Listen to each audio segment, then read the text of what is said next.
களிமண் வெறும் மண்ணாக மட்டும் இருந்தா அதற்கு மதிப்பில்லை, அப்படித்தானே? மற்றவங்களுக்கு அது மண்ணா தெரியும் போது குயவனுக்கு மட்டும் அப்படி தெரியாது. அந்த மண்ணை எப்படியாவது ஒரு அழகான பொருளாக மாற்றணும் அப்படிதான் நினைப்பாரு. அதே போல தான் நம்மளும் ஒன்றுக்கும் பயன்படலைன்னு சொல்லி களிமண்ணை போல பிறருக்கு ஏளனமாக தெரியலாம், அற்பமாக தெரியலாம்.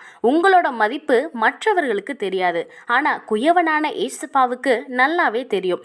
அதனால் உடஞ்சி போய் ஓரமாக உட்காராம ஏசப்பா கிட்ட உங்களை முதல்ல சரண்டர் பண்ணுங்க. பிறகு நல்ல பொருளாக உருவாக்குவதற்கு அவர் சித்தம் போல நம்மளை ஒரு வழியில் நடத்துவார். அந்த வழியில் வலிகள் இருக்கலாம், அழுகை இருக்கலாம், உடைக்கப்படும் நிலை இருக்கலாம்.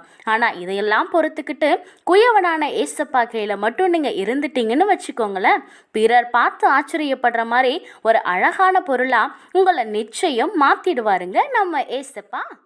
குயவன் கையில் இசையும் களி